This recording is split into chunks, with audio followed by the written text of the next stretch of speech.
everyone, welcome to episode number 13 of the Gurukul Personality Development Program। ये एक programme है जो thefreeman.org वेबसाइट पे अवेलेबल है। ये ई बुक के फॉर्मेट में है। ये मैंने प्रिंट किया हुआ है क्योंकि आशीष ने भी प्रिंट करके यूज़ किया है इसे। हमारे जितने भी स्टूडेंट्स हैं मैं उनको एंकरेज करूँगा, अगर उन्होंने प्रोग्राम लिया तो उसको प्रिंट करें, वो ज़्यादा हैंडी हो जाता है। लेकिन आज हम बात करने वाले हैं how to get a new personality के बारे में, कि इंसान ने अगर अपने आप से कुछ मेहनत करी तो कैसे वो कहाँ से कहाँ पहुँच सकता है। ठीक है, तो इस पर्टिकुलर प्रोग्राम में हमने 7 दिनों पे 7 अलग अलग एक्सरसाइजेस करी थी, और वो 7 अलग अलग एक्सरसाइजेस का मैं चाहता हूं आज हम नतीजा जज कर सकें कि पास्ट के 7 दिन में हमने क्या उखाड़ा और आज हम इंटरनली नया इंसान बने हैं कि नहीं बने हैं। आज हम उस कंपैरिजन की बात कर रहे हैं, और इस कंपैरिजन के लिए हम एक बहुत सिंपल चीज करने वाले हैं। हमने डे 1 पे एक्सरसाइज करी थी विजुअलाइजेशन की। अगर नीचे प्लेलिस्ट का लिंक है, अगर जिसने भी डे 1 का वीडियो नहीं देखा है वो देख सकता है। बेसिकली हमने बात करी थी विजुअलाइजेशन की, कि अगले 7 दिनों में हमने क्या क्या प्रैक्टिस करना है और उससे हमने क्या क्या काबिलियत सीखनी है, वो हमने फ्यूचर में इमेजिन किया था। आज हम पास्ट के 7 दिन, मतलब जो हमने कर लिए अब वो सारी एक्सरसाइजेस, इन दोनों को कंपैरिजन करने वाले हैं कि जो विजुअलाइज किया था और जो एक्चुअलाइज किया है उसके बाद हम नया इंसान कैसे बने हैं। ठीक है, तो चलो देखते हैं। मैंने आशीष के साथ बात करी है, क्या कोचिंग करी है उसके लिए और क्या उसको इंस्ट्रक्शंस दे रहा हूं मैं। आप भी सुनिए ताकि उसके बाद आज के बाद आप भी ये वाली एक्सरसाइज कर सकें। डे 7 है, 1 घंटा कुछ नहीं करना है। ठीक है, तूने सिंपली बैठना है और तूने पहले दिन जो विजुअलाइजेशन करी थी, हमने पॉजिटिव विजुअलाइजेशन प्रैक्टिस करनी है डे 1 पे। वो हमने विजुअलाइजेशन प्रैक्टिस करी। 6 दिन का तो प्रोग्राम रियल फिजिकल दुनिया में करेगा। आखिरी दिन तूने जितना बिलीव किया था ना, तू खुद ही समझ जाएगा कि तूने उसमें से कितना रियलाइज कर लिया। तो डे 7 कुछ नहीं करने का पॉइंट है कि तू 1 घंटा बैठ के सिंपली सोचे कि तूने जितने भी एक्सपीरियंसेस किए पिछले 5-6 दिनों में, उन्होंने तेरे को कैसे इंपैक्ट किया। तूने, क्योंकि तेरे को हो सकता है अपने साथ अकेला ज़्यादा टाइम ना मिले, लेकिन जितना तेरे को टाइम मिलेगा उसमें तेरे मन में जो भी ख्याल आएंगे कि शरद भाई का भी कैसा बिहेवियर है मेरे साथ, टीम भी कैसे मेरे साथ बिहेव कर रही है, पूना तेरे को कैसा लग रहा है, जितनी भी तेरी चीज़ें हैं, तेरा जितना एक्सपीरियंस है, तूने उसके बारे में खुद को टाइम देना है। क्योंकि जब हम खुद का दोस्त बन सके, क्योंकि आधे से ज़्यादा जो लोग हैं ना वो अकेले अपने साथ बैठ नहीं सकते, उनको चाहिए कि फ़ोन हो। लोग ना हिल जाते हैं। तो 1 घंटा कुछ नहीं करना एक्चुअली सबसे ज़्यादा मुश्किल काम है आजकल लोगों के लिए, क्योंकि इंटरनेट के बिना जी नहीं सके बंदा, स्क्रोलिंग के बिना जी नहीं सके बंदा, टिंडर के बिना जी नहीं सके बंदा। कोई ना कोई डिस्ट्रैक्शन चाहिए, कोई ना कोई कहीं से तो एंग्जाइटी आ रहा है। मैं सच बताऊं, मेरे लिए छुट्टी क्या होती है ना, अब मैं जिस तरह जिंदगी में काम कर रहा हूँ, मैं रुका हूँ उस टाइम के लिए कि जब मैं 3 महीने बोलूँ दुनिया में जाके बैठ बैठे हो जंगलों में, आराम से आओ शेरों के साथ ठोकू मैं। मेरे को चिल मारना है, और अकेले खुद के साथ। क्यों? क्योंकि तभी शांति में मेरे को टाइम मिलता है खुद के साथ डायलॉग करने का, खुद के साथ डायलॉग करने का। नहीं तो बाकी टाइम हम डायलॉग नहीं कर रहे होते। माइंड कुछ करता है, बोलता है, और फिर हम उसके थ्रू एक्ट करते हैं। माइंड ने बोल दिया रिजेक्ट हो जाएगा, तो हमारा बॉडी फिर इमोशनली नेगेटिव रिएक्शन स्टेट में चले जाता है। तो माइंड हमें कंट्रोल कर रहा होता है। लेकिन जब हम खुद के साथ थोड़ी शांति के साथ बैठे हैं तो माइंड की जगह हमें आत्मा सुनाई देती है, क्योंकि आत्मा की आवाज़ और गहरी है, नीचे है, और उसको पहचानना आसान नहीं है।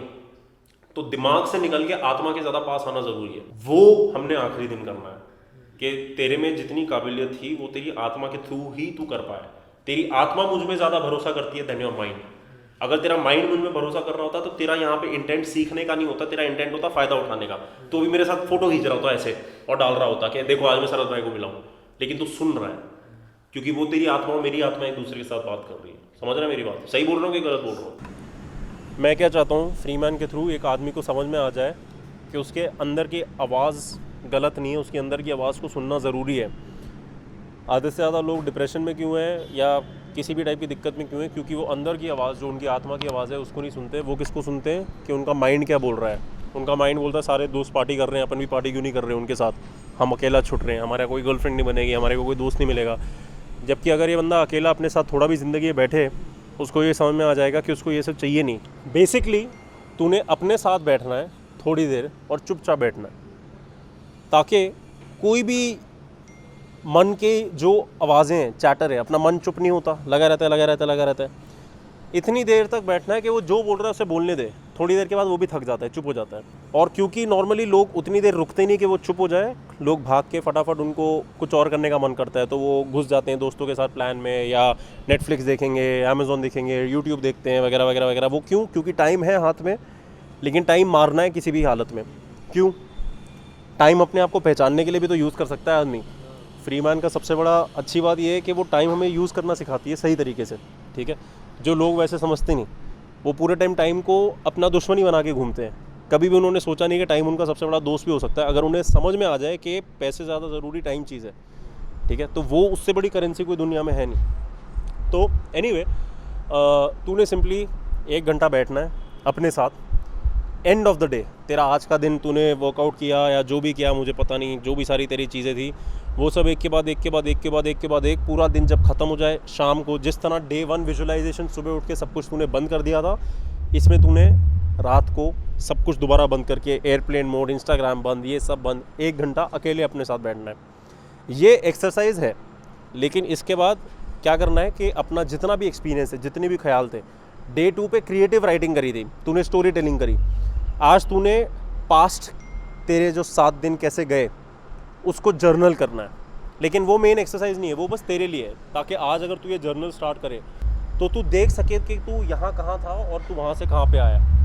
तो अगर हम वापस मुड़ के देखें तो हमें पता है कि हाँ, चाहे शीशे में प्रोग्रेस नहीं दिख रहा, चाहे टाइम इतना धीरे चल रहा है कि लग ही नहीं रहा प्रोग्रेस हो रहा है, लेकिन जब हम नंबर्स देखें, हम देखें कि हम क्या कर रहे थे, तो कम से कम हमें पता तो चले कि हाँ, हम सच में we are actually progressing because we started tracking it.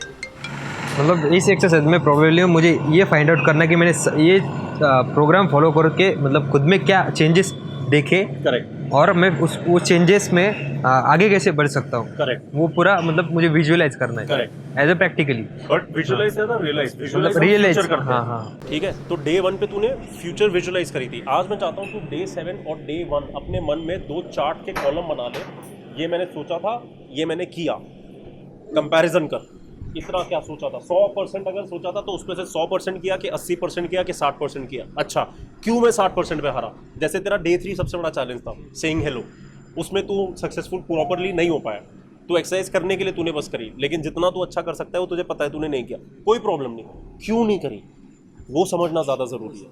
Limitation कहाँ पे थी अपने अंदर, वो समझना ज़्यादा ज़रूरी है। करते समय वॉइड्स कहाँ पे आए, वॉइड्स कहाँ पे आए, चैलेंज कहाँ पे आया, ताकि हम रूट कॉज को सॉल्व कर सकें।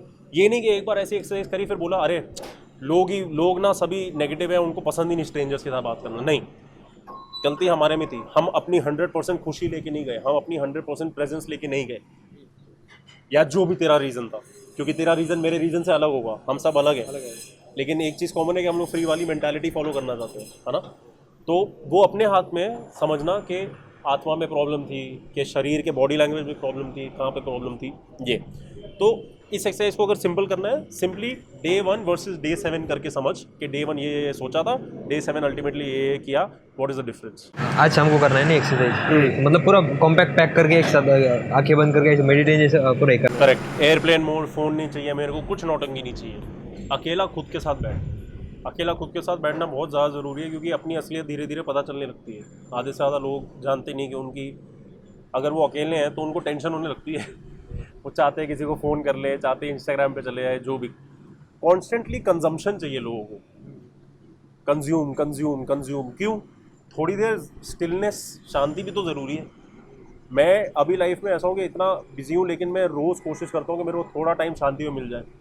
आज भी दोपहर में जब टीम अपनी सुबह आई हुई थी मेरी ऑफिस में, दोपहर में मैंने उन्हें बोला कि मेरे को ना थोड़ी शांति की ज़रूरत है, क्योंकि सुबह मैंने एक पॉडकास्ट रिकॉर्ड करी थी अपनी इंग्लिश पॉडकास्ट के लिए, तो मेरा भी दिमाग थक जाता है। मैं कंटिन्यूसली उसके बाद या तो कंज्यूम कर सकता था या तो प्रोड्यूस कर सकता था, लेकिन मैं चाहता था थोड़ी देर में कुछ ना करूँ, ताकि मैं वापस ग्राउंड हो जाऊँ, वापस शांति ले आऊँ, कंपोज हो जाऊँ। जिस तरह अपन ने डे 1 पे 10 मिनट हर दिन सोचा, सेम फार्मूला से तू डे 7 भी कर सकता है।